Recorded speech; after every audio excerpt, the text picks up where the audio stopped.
Hey everyone, it's Gareth here. This is another in my series of videos about career and personal development. The topic today is mostly about career, although there is an element of personal development in there also. Today we're going to be talking about what to do if you leave a company on bad terms or you get made redundant. And this can be you or someone you know if you want to help them. And the trigger for this was I know somebody that's being made redundant by their company, and they had worked there for 30 years. It was the only company that person had ever worked for. And so they took it extremely hard and are still figuring out what to do. So I called them up and I said, go through this process. It's some things that I've collected over a number of years that I know works. And a lot of it relates to the change process. So the change or the grief process and curve is one thing we'll be talking about. And then I'll be giving you 4 specific exercises that you can do either for yourself, if this is happening to you, or you can help somebody else with. And they are effective. So let's get into it. So you're leaving a company on bad terms. And I'm not talking about for something that's bad that somebody has done. If it's fraud or they breached the code of conduct or something, that's fair enough. That's happened to a person. They need to go away and reflect how they can do things different or be better, because life's a marathon, not a sprint. So operating with honor and integrity still counts. I'm not talking about that. I'm talking about you're leaving a company on bad terms because there's some sort of trigger or event that has happened. Either a restructure is the most obvious one, a reorganization. They've cut 10% of the staff and your department, your team, your position gets impacted and you no longer have a role. The company's much smaller. You can't find a new role. Or sometimes they just exit entire countries and they just make wholesale people redundancies. Or you could fall out with a new boss. You have a new boss. Sometimes you get bad bosses. They do exist. There are plenty of them. You clash and then restructures. Things don't work out. There's no role for you. Sometimes you want to go up in an organization and there's no more roles, or again there's a restructure and you can't get any of the new roles because of your race or your gender. These things also happen, but if that's the way the company has decided to go, they're going in that direction, there's actually nothing you can do about it. So you will be here, but you still have to go through this process. So whether it's just something the company has done with a reorganization, something a specific management team, the CEO, the board, your boss, the company policy, your face just doesn't fit the culture or the statistics that they want to subscribe to, all of these things mean you leave the company before either you want to, or you do leave the company, you take a package, but you're still pretty angry about it. So you leave on bad terms. And sometimes if you just get made redundant, like this person I know, and they don't want to be made redundant, and they just disappear into a pit of what do I do now? It's a whirlpool of hell, basically, for themselves and their family. And I want to be able to help people in that position. So let's talk through it. Right. So we'll call this the event. Something happens. You are leaving the company and you're leaving on bad terms for whatever reason. We will call that the event. And it's not wholesale your fault, as in you didn't commit some kind of fraud or something like this, okay? But you're leaving on bad terms. So what happens with any big change is you go through something called the change curve, which is also can be sometimes called the grief curve. And it looks kind of like this. Now I'm not going to go too deep into this. There's a lot on the internet for free and there's just tons of stuff on this that probably has some psychological basis. I've never seen it, but I have seen this used many times during the years and it is very useful. So what happens every time there's a big change, and the grief process is exactly the same way. That's why I think this is based on the grief process. So something happens, you're bubbling along quite nicely, you're a happy face here, some kind of change event occurs, change is going to happen. You're up here and you think, okay, what could this mean? Maybe change could be a good thing, maybe it won't affect me. And then you realize it is going to affect you. So you start the downward slide into this pit, right? And then you go through all this change of worse and worse emotions to get to the bottom. You get like anxiety, I feel under threat, my life is changing, I'm worried about my family, and you get all the way down to the bottom here. I should actually do this in red, right? All the way down to depression. You're in the pit. Once you realize this is happening, right? So you go through all of these negative emotions and you're dwelling in this pit. Now what? I'm being made redundant. I've lost my salary. How can I pay my mortgage? Yeah, if my kids are in schools, what do I pay for the schools? All of this kind of stuff. Fairly horrific, okay? And then you get all these emotional things as well, like impacts on identity. What does this mean for me? Who am I? I thought I was this person in the company. I'm not anymore if I lose my role. I'm linked to this being this level in the company of seniority. I am this job. When I go to parties and meet people, I tell them I am this, what do you do? I do this. I won't have that anymore. What does that mean? Well, I get another job, on and on and on and on. It's a pretty torrid time. So you go through, denial is a big one as well. I think that's another phase up here.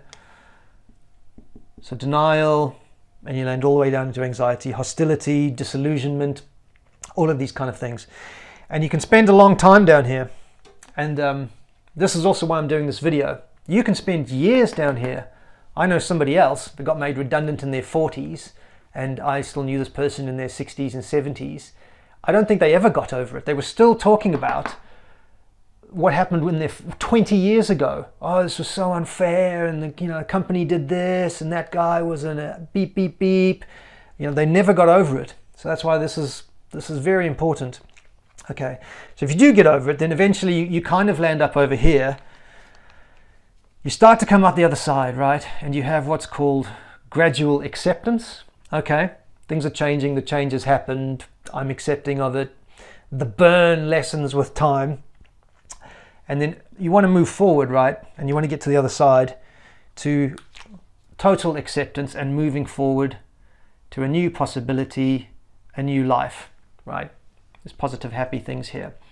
And that's the change curve. So when big things happen, you will go through this curve. Now the trick is how fast you go through the curve. You can go through this in a few months, probably not, maybe a couple of weeks, depends on your personality type. But you can go through it in 1 month, maybe 6 months, maybe it'll take you a year, or like that other person, took them 20, 30 years. And you don't want to waste 20 to 30 years being stuck in this pit.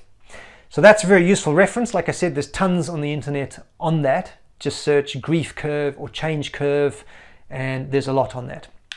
So that's useful as a reference to where am I and how do I move myself, or how do you move the person you're helping through this change journey, right? And also, if you have to make the change, sometimes companies do have to make changes. How do you move your staff or people if you genuinely care about them? How do you recognize the phases that they're going to go through, what phase they are now, and how do you genuinely support people in those journeys? And the people who are hit the hardest, who don't expect it,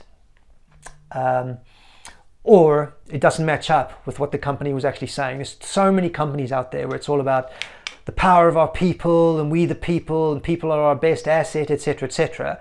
And then bad times come, as they inevitably do, the economic cycle. Or recently we're in the age of the pandemics. So it's all about our people, and then a pandemic hits, a crisis hits, they cut. You saw the papers, you go back to research papers of 2020, 2021. So many corporations cut 10,000, cut 10,000, cut 10,000, which is fine. It's not even an economic downturn. It is cutting people loose into a time of a pandemic when they have friends and family sick, potentially dying, and they could potentially be sick or dying, and they're cut loose. And the corporations are telling the shareholders, we have a strong enough balance sheet to get through this crisis. And they just throw out all the stuff about we are the power of our people, we love our people so much, it's all about development, blah, blah, blah. And this is when this really burns, when it's like, okay, there's a mismatch in, again, what you're saying and what you're doing, and what about, the credibility and honor of these senior people. That's why this burns so badly to some people down here? And then do they even want to go to another company where it's going to be the same thing? That's a separate topic. So recognize where you are, how do you move through it, and if you are in the unfortunate position you have to make those changes, how can you help and support people moving through it? Because this is an emotional journey at the end of the day. So moving on, if this has happened, you are in this event, or you want to help someone through this event, like I helped this other colleague recently, what can you do? So there's 4 specific exercises you can do. 1, 2, 3, 4. Now the first one is you get them to write a letter to themselves. So let's say his name's John, right? John, you write a letter to John explaining why you didn't see that coming and what you could have done differently, right? So you didn't see it coming. That's when it hurts the most. If you see it coming, actually you're prepared, so you'll move through it quite quickly, or you already have plan A, plan B, plan C lined up. So it'll be a shallower curve. But if they didn't see it coming, that's the deep part of the pit.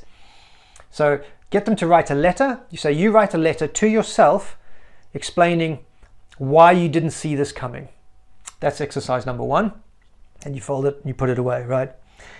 And what you could have done differently is the second part of that letter. So why you didn't see it coming and what you could have done differently. Was it you didn't build your network up enough, that you didn't hear the rumors fast enough, or you didn't know the right people in the right positions of power to see through the propaganda of we love our people, we'll take care of our people, but actually they're preparing to cut 10,000, right? What could you have done differently? Could you have influenced your boss better if you fell out with your boss? Could you have presented your results in a different way to different teams to make it more widely known how much value you brought? What could you have done differently that would have landed in a different result, if it was possible? So that's one letter. The second letter is also to you and you write a letter to yourself describing the decisions that you took and why. So the events that led up to the decisions of what happened. All of the decisions that happened and all the evidence of what happened. So why did you take the decisions that you took all the way through that led up to the event, and try to evidence them as much as possible? So you presented to the senior management because you thought that would help, or you thought that was enough, and you thought your boss was presenting higher up about the great results and the value that you added, but you didn't have any evidence for that. The only evidence you had was your boss telling you, don't worry, I will take care of you. Don't worry, I will ensure that you have a great job on your next role. Don't worry, you will be safe in this restructure. If maybe that was the evidence you have, and maybe in hindsight that wasn't enough. You needed to triangulate a couple of these evidence points. So if your boss was saying this, you will be fine. You know, what was someone in HR saying that you could have got to know, or somebody else who also was in a different department or something, who was hearing the same things? Could you have triangulated it better? So that was it. Tell the story of what happened, the decisions taken, and the reasons and evidence for why things happened the way they did. You believed your boss, who told you you will be okay. That was the evidence. They told you that. You didn't get anything written down. And then after that, X, Y, Z happened. So that's the second letter. The third exercise is something a bit different. And this is a great exercise, particularly if you're still extremely angry about the event. So what you do, you tell the person, or you do it, you put another chair, 2 chairs opposite each other. You sit in one chair, they sit in the other chair, and then you talk to them. You visualize people in the company. If that was your boss, or the CEO, or the board of directors, the person who said they would help you, some colleagues who said they would help you and they didn't, whoever it was, you visualize that person in the chair and you talk to them. If you're angry as hell, you let them have it. You're an F and beep beep, liar, no integrity, scumbag, blah blah blah. You only care about yourself, whatever it is. You let it out. This is the time to get emotional, vent that stuff out. What's your other option? You're just keeping it bottled up at home around your partner and children. Not good. It'll just seep out in really unhealthy ways. So while this exercise might sound a little weird, And just another point, obviously I'm not a psychologist. This is just practical advice that I've seen over the years, right?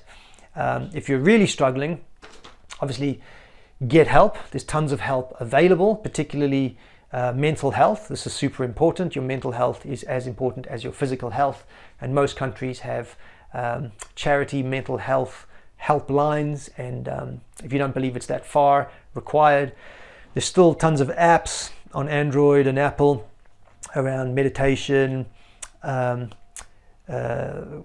behavioral therapy. Otherwise, you can seek help from like an NLP practitioner, neuro-linguistic programming, or just a therapist. If you truly believe you need therapy and you're not going to get over this, and maybe that's a decision to make after you go through this exercise, go through these exercises, put all the emotion into it. And if you're still here, then yeah, I would advise get some extra help, talk to somebody, get some therapy. Again, I'm not a therapist or a psychologist. This is just practical stuff I'm sharing that I've seen has worked over many, many years that I've been in business. So that being said, continue with this exercise. You visualize the person and you let them have it. All the things they did, all the things they said, why they are, horrible, evil, iniquitous, scum of the earth, don't deserve to live, don't deserve of respect, etc., etc. And even you could visualize the company in there, and let them have it.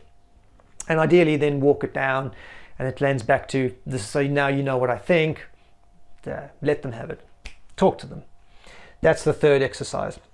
And the fourth exercise, which is also a true one, is not just coming from me. Another reference point for this particular exercise is if you go and watch the documentary about Michael Jordan and the Boston basketball team when it was heading towards, it's called The Last Dance. It was on Netflix. And this is a fantastic documentary for a couple of reasons. One, to get the insight into a top 1% competitor like Michael Jordan, of how he operated and his mindset, of the will to win and everything it takes to get to that level. It's a real insight.